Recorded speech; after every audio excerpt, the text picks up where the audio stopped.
Hello students. तो आज class +2 unit number 2 current electricity के लेक्चर नंबर 14 में हमारा टॉपिक है मीटर ब्रिज। तो मीटर ब्रिज को हम स्लाइड वायर ब्रिज के नाम से भी जानते हैं। तो एक्चुअली टॉपिक को शुरू करने से पहले हम कुछ प्रॉब्लम्स के बारे में डिस्कस करेंगे जो अपने प्रीवियस लेक्चर्स में हमने कंसेप्ट्स कवर अप किए हैं उनके ऊपर बेस्ड हैं। तो जैसा कि आप स्क्रीन पे देख रहे हो कि एक सर्किट डायग्राम आपको शो हो रही है ना, नेटवर्क शो हो रहा है, इलेक्ट्रिक नेटवर्क। तो इसमें हमने सबसे पहले तो फाइंड आउट करनी है equivalent resistance between points A and B, और दूसरा पार्ट है कि अगर हमने 10 वोल्ट डीसी सोर्स को कनेक्ट किया है, ठीक है, बिटवीन ए एंड बी, तो जो ए सी बी आर्म है उसमें से कितना करंट पास करेगा ना, और आर की वैल्यू 2 ओम हमने मान के चलना है ना। तो ये दो पार्ट्स हैं। तो सबसे पहले फर्स्ट पार्ट को देखते हैं। तो हमने क्या किया कि देखिए ध्यान से कि जो ए और ओ है ना, कैपिटल ए एंड ओ, तो इनके बीच में सिंपल एक कनेक्टिंग वायर है ऑफ 0 रेजिस्टेंस, ठीक है। और इसी तरह ई और बी के बीच में भी एक सिंपल वायर है ना। तो हमने क्या किया कि जो वायर बी ई है ना उसको हमने टर्न करके घुमा के ऐसे बाहर की तरफ ले आए, और इसी तरह से ये जो पार्ट है, ये वाला पार्ट ओ ए वाला ना, तो सी ओ डी ई, इसको भी हमने टर्न करके बाहर की तरफ कर दिया। तो ऐसा करने से ये क्या हो गया हमारे पास कि ये सर्किट बेसिकली एक व्हीटस्टोन ब्रिज बन गया। तो अब ये जो ऑपोजिट आर्म्स हैं आर इंटू आर, और ये अदर ऑपोजिट आर्म्स हैं आर इंटू आर, तो ये इक्वल होने के कारण ये बैलेंस्ड व्हीटस्टोन ब्रिज है। और बैलेंस्ड व्हीटस्टोन ब्रिज होने के कारण जो ये वाली ब्रिज रेजिस्टेंस है इसमें से कोई करंट पास नहीं करेगा। तो अगर इसमें करंट ही पास नहीं करेगा तो इस रेजिस्टेंस की जो प्रेजेंस है वो सर्किट को अफेक्ट नहीं कर रही ना, तो उसको हमने रिमूव कर देना है। तो ये लिखा हुआ है ना ये सारा। तो ब्रिज रेजिस्टेंस को बैलेंस्ड व्हीटस्टोन ब्रिज के केस में आपने रिमूव कर देना है, और इट मींस ये सर्किट बन गया ना।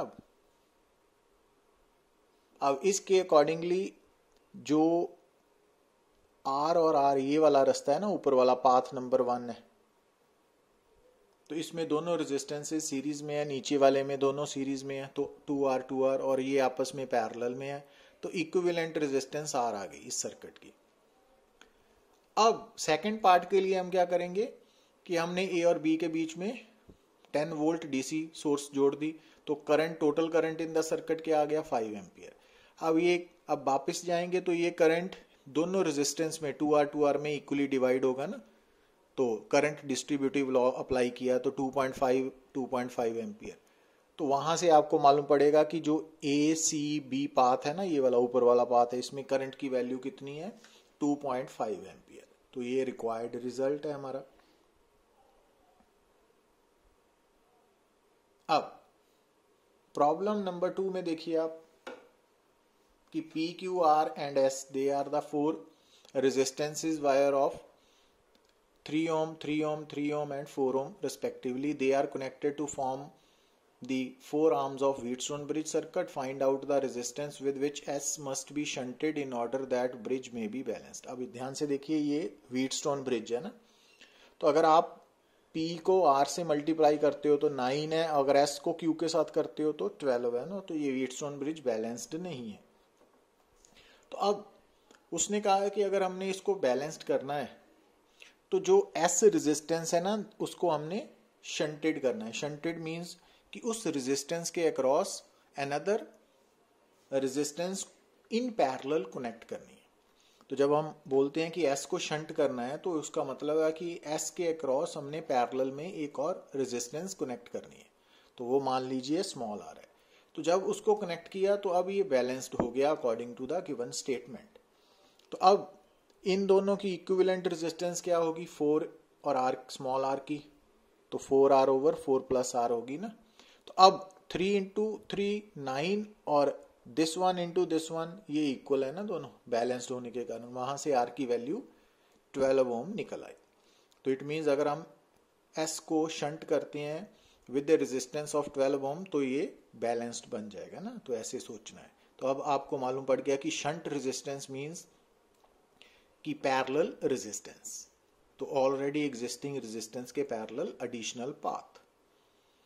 अब यहां देखिए आप, ये आपको व्हीटस्टोन ब्रिज, अब जब आप 10 इंटू 11 और 20 इंटू 5 करते हो तो 10 इंटू 11 110 और 20 इंटू 5 100, तो ये बैलेंस्ड नहीं है, ठीक है। तो अब यहां पे हमने ध्यान से देखिए, स्टेटमेंट के अकॉर्डिंगली जो सी पॉइंट है ना वो ग्राउंडेड है। अब ग्राउंडेड मींस इसका पोटेंशियल हमने 0 वोल्ट लेना है। अब ए और सी के बीच में टोटल पोटेंशियल डिफरेंस अगर 48 वोल्ट है तो ए पॉइंट का पोटेंशियल वीए है और सी का 0 है। तो अब दोनों का potential difference वीए minus VC 48 volt है, तो वीए 48 वोल्ट हो गया ना। तो हमें ए पॉइंट का पोटेंशियल भी मालूम पड़ गया और सी का ग्राउंडेड होने के कारण 0 वोल्ट है ना। अब यहां पर हम, क्योंकि ये वाला 10 और 20 पाथ 1 में सीरीज में है और ये 5 और ये वाला 11 ये भी सीरीज में है ना, दोनों पाथ्स की वो रेजिस्टेंस निकाल ली हमने। तो ऊपर वाले की आ गई 30, नीचे वाले की आ गई 16। अब यहां से हमने, क्योंकि ये दोनों पाथ्स पैरेलल में है, तो अगर ए और सी के बीच में पोटेंशियल डिफरेंस 48 वोल्ट है तो इट मींस ऊपर वाली 30 ओम रेजिस्टेंस में भी पोटेंशियल डिफरेंस 48 है। तो वहां से हमने इस पाथ का करंट निकाल लिया, I1 is equal to 48 over 30 1.6 ampere, और नीचे वाले पाथ का भी करंट निकाल लिया, I2 48 by 16 is equal to 3 ampere. तो अब क्लियर, तो यहां से आपको डिफरेंट करंट्स मालूम हो गए। अब ये दोनों पास के करंट्स मिलके total current in the circuit 4.6 ampere बन गया ना। तो ये हमने करंट डिस्ट्रीब्यूशन शो कर दी। तो अब आपको क्या पूछा है उसने कि एक तो पोटेंशियल ऑफ पॉइंट बी निकालना है, दूसरा पॉइंट डी। अब ध्यान से देखिए कि बी और सी के बीच में सिर्फ एक रेजिस्टर है ना, तो it means VB minus VC क्या होगा, I1 इंटू 20। अब I1 की वैल्यू हम 1.6 एम्पियर पहले निकाल चुके हैं और VC ग्राउंडेड होने के कारण 0 है, तो VB क्या हो गया 32 वोल्ट है ना। और इसी तरह से VD माइनस VC मीन्स इस रेजिस्टर के अक्रॉस पोटेंशियल डिफरेंस, क्योंकि D और C के बीच में सिंपली एक रेजिस्टर है ना, तो VD माइनस VC क्या होगा 11 इंटू I2, क्योंकि 11 रेजिस्टेंस है ना, तो RI वाला फार्मूला। तो अब VD minus VC again VC क्योंकि 0 वोल्ट है ग्राउंडेड होने के कारण, तो VD की वैल्यू 33 वोल्ट आ गई। इट मींस D B से हायर पोटेंशियल पे है ना। और अब अगर आप थर्ड पार्ट में देखते हो कि अगर B और D को हम गैल्वेनोमीटर के साथ कनेक्ट करेंगे तो दो पॉइंट्स के बीच में करंट की डायरेक्शन क्या होती है, higher potential to lower potential. अब यहाँ पे D पॉइंट का पोटेंशियल ज्यादा है ना, VD ग्रेटर देन VB है, तो इट मींस जो करंट है ना वो D से B की तरफ मूव करेगा, फ्लो करेगा। Got it. और लास्ट D पार्ट पहुंचा है, but for what value of the resistance between B and C, कि B और C के बीच में कितनी रेजिस्टेंस हो ताकि ये व्हीटस्टोन ब्रिज बैलेंस्ड हो जाए ना। तो उसके लिए क्या होना चाहिए कि 10 इंटू 11 और 5 इंटू, अब B और C के बीच में मान लीजिए अननोन रेजिस्टेंस अगर मान लीजिए R है, तो R into 5 is equal to 10 into 11 है ना। तो वहां से R की वैल्यू 22 ओम आ गई। इट मींस B और C के बीच में जो रेजिस्टेंस है अगर वो 22 ओम है तो ये व्हीटस्टोन ब्रिज बैलेंस्ड होगा ना। तो ये आंसर्स है। अब जैसे ये सर्किट गिवन है आपको, अब इस सर्किट में O पॉइंट का पोटेंशियल निकालना है हमने। अब A का पोटेंशियल V1 है, C का V3 है, B का V2 है, और इनमें करंट्स की डायरेक्शंस भी मेंशन्ड है ना, रेजिस्टेंसेस भी गिवन है। तो अब आप सोचिए कि जो जंक्शन O है वहां पर बेसिकली तीन करंट्स है ना, I1 I2 I3, और तीनों करंट्स O से दूर जा रहे हैं। तो बाई कन्वेंशन इनको हम नेगेटिव लेंगे, और in according to Kirchhoff's first law at junction O तीनों करंट्स का सम अलजेब्रिक सम 0 होगा ना, तो ये इक्वेशन नंबर 1 बन गई है ना। अब दोबारा ध्यान से देखिए, क्योंकि जो R1 रेजिस्टेंस है ना उसमें करंट की डायरेक्शन है from O to A, it means जो V0 है ना, हमने O का पोटेंशियल V0 मान लिया, इसकी वैल्यू निकालनी है। तो अब क्योंकि जो सिचुएशन गिवन है उसके अकॉर्डिंगली V0 V1 से ज़्यादा होगा ना, तभी करंट की डायरेक्शन हायर टू लोअर होती है ना थ्रू द रेजिस्टेंस। तो अब करंट क्या होगा, R1 के अक्रॉस पोटेंशियल डिफरेंस हो गया V0 by V0 minus V1 over resistance R1। और इसी तरह से I2 की वैल्यू क्या होगी, V0 minus V2 over R2। और इसी तरह I3 की वैल्यू क्या होगी, V0 minus V3 over R3। अब ये तीनों करंट्स की वैल्यू यहाँ पे इक्वेशन नंबर 1 में सब्स्टिट्यूट कर देनी है ना आपने, और उनको सब्स्टिट्यूट करके आपने V0 की वैल्यू निकाल लेनी है।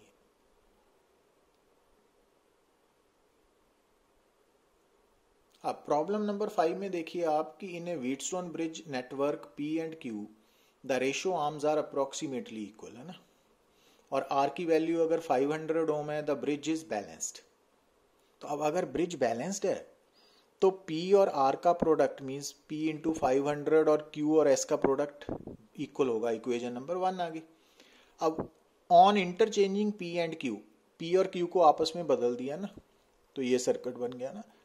तो अगेन अगर R की वैल्यू 505 है तो ये बैलेंस्ड है ना, तो इट मीन्स अब Q into 505 is equal to PS, equation number 2। अब अगर आप इक्वेशन 1 और 2 को डिवाइड करोगे, डिवाइडिंग इक्वेशन 1 बाई 2, तो वहां से P बाई Q की रेशो आ गई। अगर वो P बाई Q की रेशो आप इक्वेशन नंबर 1 में या इक्वेशन नंबर 2 में सब्स्टिट्यूट करोगे तो वहां से आपको S की वैल्यू मिल जाएगी ना। Got it?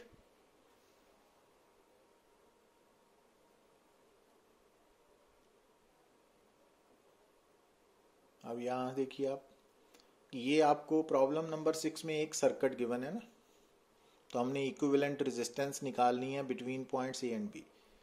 तो अब यहां पर आपको 5 रेजिस्टेंसेस गिवन है ना, तो अब ध्यान से देखिए कि हमने ये junctions small a, small b, small c, small d अपनी तरफ से मेंशन कर दिए है ना, ये जंक्शंस है। अब ये एक बात ध्यान में रखना, क्योंकि कैपिटल A और स्मॉल a के बीच में सिर्फ एक कनेक्टिंग वायर है, जीरो रेजिस्टेंस वायर, तो it means capital A and small a दोनों का पोटेंशियल सेम होगा। इसी तरह से small d and small b का ना पोटेंशियल सेम होगा। अब हमने क्या करना है, यहां से देखिए कि हमने कैपिटल A से स्मॉल a तक सिंपल कनेक्टिंग वायर है। अब स्मॉल a से स्मॉल b के बीच में ये वाली 2 ओम रेजिस्टेंस है ना, वो शो कर दी, पहला स्टेप, ठीक है। अब दूसरे स्टेप में देखिए आप, B और small d further capital B के साथ कनेक्टेड है ना। अब स्मॉल b और कैपिटल स्मॉल d के बीच में 4 ओम है ना। अब दूसरी बात देखिए आप, जो स्मॉल d है वो थ्रू 2 ओम रेजिस्टेंस C के साथ भी कनेक्टेड है ना, तो C के साथ कनेक्टेड है। अब यहां ध्यान दीजिए, जो स्मॉल c है ना वो A के साथ भी कनेक्टेड है थ्रू 1 ओम, और जो C है वो B के साथ भी कनेक्टेड है थ्रू 10 ओम। तो C A के साथ भी है 1 ओम और 10 ओम है ना, तो ये व्हीटस्टोन ब्रिज बन गया। और अगर आप ऑपोजिट आर्म की रेजिस्टेंस को मल्टीप्लाई करोगे 2 इंटू 2, 1 इंटू 4, तो ये बैलेंस्ड है। तो ये ब्रिज रेजिस्टेंस को आप क्या करोगे, रिमूव करने के बाद ये दोनों सीरीज में है और ये दोनों भी सीरीज में है, और ये आपस में इन पैरेलल है, तो फाइनल रिजल्ट आ गया।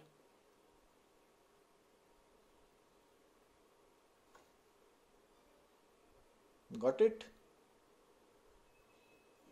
अब बात करते हैं मीटर ब्रिज और स्लाइड वायर ब्रिज की, है ना। तो बेसिकली मीटर ब्रिज जो है that is a practical form of Wheatstone bridge. तो इसकी हेल्प से हम प्रैक्टिकली एक्सपेरिमेंटली किसी भी अननोन रेजिस्टेंस की रेजिस्टेंस को कैलकुलेट कर सकते हैं, प्रोवाइडेड उसकी वैल्यू ना तो काफी लो हो और ना ही काफी हाई, तो मॉडरेट रेंज की हो ना। तो जो मीटर ब्रिज है या स्लाइड वायर ब्रिज है, तो अगर हम इसकी कंस्ट्रक्शन की बात करें तो ये वुडन बोर्ड के ऊपर ना ये कॉपर स्ट्रिप्स लगी हुई हैं और इनके कॉपर स्ट्रिप्स के बीच में ये लेफ्ट गैप है और ये राइट गैप है ना, और ये डॉट्स जो है बेसिकली टर्मिनल्स है ना, और ये जो दो गैप्स हैं लेफ्ट गैप राइट गैप, और साथ में ये वाला बड़े वाला गैप के बीच में हमने क्या किया है, एक 1 मीटर लॉन्ग वायर कनेक्ट की हुई है। और ये जो 1 मीटर लॉन्ग वायर है ना, ये अलॉय की बनी हुई है क्योंकि ये स्टैंडर्ड रेजिस्टेंस है, ताकि इस वायर का जो रेजिस्टिविटी है या रेजिस्टेंस है वो टेम्परेचर के चेंज होने पे चेंज ना करे। दूसरी बात कि ये जो 1 मीटर लॉन्ग वायर है रेड कलर वाली, ये वायर यूनिफॉर्म थिकनेस की है, मींस इसका जो एरिया ऑफ क्रॉस सेक्शन है या डायामीटर है वो यूनिफॉर्म है थ्रू आउट इट्स लेंथ। तो इस कारण जो ये वायर है इसके क्रॉस जो रेजिस्टेंस पर यूनिट लेंथ है ना, वो हर पोर्शन की सेम है इसकी। तो अब क्या करते हैं हम कि जो लेफ्ट गैप है उसमें resistance of known value capital R attach कर दी, और जो राइट गैप है वहां पे हमने मान लीजिए एक unknown resistance capital S connect कर दी ना, जिसकी वैल्यू फाइंड आउट करनी। तो अब हमने क्या किया, ये इस टर्मिनल को कैपिटल ए, इसको कैपिटल बी और इसको कैपिटल सी बोल दिया ना। तो अब क्या करेंगे हम, capital A and capital B के बीच में, तो ये कैपिटल ए 0 पॉइंट है और जो कैपिटल बी है वो 1 मीटर लॉन्ग वायर है ना, तो 100 सेंटीमीटर भी लिख सकते हो आप। अब ए और बी के बीच में हमने क्या करना है, source of EMF battery connect कर दी ना, साथ में की है। तो की का पर्पस यहाँ पे क्या है कि कभी भी हम सर्किट को मेक और ब्रेक कर सकते हैं ना। अच्छा, अब क्या करना है, हमने एक गैल्वेनोमीटर और एक जॉकी। तो जॉकी जो है वो टेम्परेरी कनेक्शंस के लिए, कॉन्टैक्ट्स के लिए, इलेक्ट्रिकल कॉन्टैक्ट्स बनाने के लिए एक डिवाइस है ना, तो वो जोड़ दिया। तो जे सी पॉइंट से हमने एक लॉन्ग वायर के साथ गैल्वेनोमीटर को और गैल्वेनोमीटर के दूसरे टर्मिनल को जॉकी के साथ जोड़ के क्या किया हमने कि इस जो वायर है ना, अलॉय वायर है A and B 1 meter long, उसके ऊपर उसको टच किया। अब जब हम जॉकी को टच करेंगे ना वायर के ऊपर, तो आप क्या नोट करोगे कि जो गैल्वेनोमीटर है उसका जो 0 होता है वो स्केल के सेंटर पे है।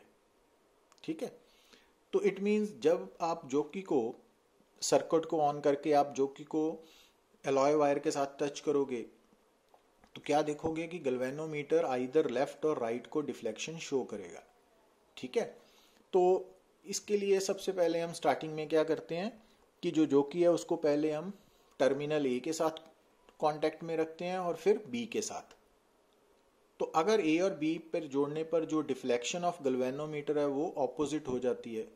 ठीक है, अगर मान लीजिए ए पे टच करने पे लेफ्ट की तरफ है और बी पे टच करने पे राइट पर हो जाती है, तो इट मीन्स कनेक्शंस बिल्कुल ठीक है ना, तो हम एक्सपेरिमेंट परफॉर्म कर सकते हैं। तो अब जब हम जॉकी को ए के ऊपर टच करके उसको फर्दर वायर के ऊपर स्लाइड करेंगे, तो गैल्वेनोमीटर पे जो डिफ्लेक्शन है वो कम होती जाएगी, तो एक पॉइंट पे आके वो 0 हो जाएगी। तो जब गैल्वेनोमीटर 0 डिफ्लेक्शन शो करेगा, तो मान लीजिए वो पॉइंट वायर के ऊपर कैपिटल डी है, तो उसको हम नल और बैलेंस पॉइंट बोलते हैं ना। तो अब क्या करना है, हमने ए और डी के बीच में दूरी कैपिटल एल नोट कर ली। तो अगर ए और डी के बीच में डिस्टेंस कैपिटल एल है, नल पॉइंट बैलेंस पॉइंट, तो डी और बी के बीच में क्या बचा, 100 माइनस एल सेंटीमीटर में। ठीक है ना, तो हम यहाँ पे कैपिटल एल को सेंटीमीटर में मेजर कर रहे हैं। तो अब अगर हम इसके पैरेलल एक सर्किट ड्रॉ करें, तो आप देखिए कि एक्चुअली ये व्हीटस्टोन ब्रिज की फॉर्म है ना, मीटर ब्रिज। तो अब ए और डी के बीच में जो वायर है ना, ए से लेके डी तक की वायर है, तो उसकी रेजिस्टेंस हम पी मानेंगे, और वो रेजिस्टेंस कितनी होगी, रो एल बाय ए। रो तो है अलॉय वायर की रेजिस्टिविटी, और कैपिटल एल क्या है, ए से लेके डी तक की लेंथ, और स्मॉल ए क्या है, area of cross section of this wire. ठीक है, और डी से लेके बी तक की जो रेजिस्टेंस है उसको हम क्या मानेंगे, क्यू। ये है ना, डी से लेके बी तक, और वो क्या है, रो। अब डी से बी तक की लेंथ एल नहीं है, 100 माइनस एल है, और नीचे ए है ना, तो इक्वेशन नंबर 2। अब व्हीटस्टोन ब्रिज बैलेंस्ड होने के कारण हम क्या लिख सकते हैं, कि R into Q and P into S, है ना, ये लिख दिया। अब यहां से S की वैल्यू क्या आ गई, R इंटू, अब क्योंकि जो P और Q की रेशो है वो आप निकाल सकते हो, तो वो यहाँ पे सब्स्टिट्यूट कर दी ना हमने। तो अब क्योंकि जब हम एक्सपेरिमेंट कर रहे हैं तो ये हमें कैपिटल R की वैल्यू नोन है और कैपिटल L की वैल्यू भी हम ऑब्जर्व करते हैं, तो इट मीन्स S की वैल्यू कैलकुलेट हो जाएगी। तो इस तरह से मीटर ब्रिज को हम यूज करेंगे to find the unknown resistance. अब एक्चुअली कि जो मीटर ब्रिज है उसमें कुछ एरर्स भी एग्जिस्ट करती है ना, एंड एरर कहते हैं इसको, कि एक्चुअली एक तो जब हम ये सारी कैलकुलेशन कर रहे हैं तो ये जो कनेक्टिंग वायर्स हैं, कॉपर स्ट्रिप्स हैं या कनेक्टिंग वायर्स हैं, हम इनकी रेजिस्टेंस इग्नोर करके चल रहे हैं ना, पर प्रैक्टिकली इनकी रेजिस्टेंस एग्जिस्ट करती है। और दूसरा कि जो रेड कलर की वायर है इसके नीचे मीटर स्केल है जिसकी हेल्प से हम कैपिटल L लेंथ मेजर करते हैं। तो कई बार क्या होता है कि जो मीटर स्केल की जीरो है वो वहां से स्टार्ट नहीं हो रही जहां से जो अलॉय वायर है उसका एंड ए है ना, मींस जो अलॉय वायर है वो ए पॉइंट से स्टार्ट हो रही है, तो जो मीटर स्केल है उसका जीरो भी एग्जैक्टली ए पे कोइंसाइड करना चाहिए ना। पर अगर प्रैक्टिकली लिमिटेशन के कारण वो थोड़ा आगे पीछे है तो इट मीन्स जीरो कोइंसाइड नहीं हो रहा, तो वो भी जीरो एरर का कारण बनेगा ना, एंड एरर का। तो एंड एरर को खत्म करने के लिए हम क्या करते हैं कि भी पहले पार्ट में जब हम S की वैल्यू कैलकुलेट करते हैं तो उसमें हम R को लेफ्ट में और S को राइट में कनेक्ट किया, और नेक्स्ट ऑब्जर्वेशन में हम कर सकते हैं कि S को लेफ्ट में और R को राइट में लेके दोबारा फिर एक्सपेरिमेंट रिपीट कर सकते हैं ना, तो वहां से एंड एरर इलिमिनेट हो जाएगी ना मीन से। तो इस तरह से एंड एरर को खत्म किया जा सकता है। और जैसा कि मीटर ब्रिज को स्लाइड वायर ब्रिज इस कारण बोलते हैं कि मीटर ब्रिज इस कारण बोलते हैं क्योंकि इसमें जो हम अलॉय वायर यूज करते हैं उसकी लेंथ 1 मीटर लॉन्ग है, और स्लाइड वायर ब्रिज इस कारण बोलते हैं कि जब हम प्रैक्टिकल परफॉर्म करते हैं तो जो जोकी है वो अलॉय वायर के ऊपर उसको स्लाइड किया जाता है ना, to get the null point, इस कारण इसको हम स्लाइड वायर ब्रिज भी बोलते हैं।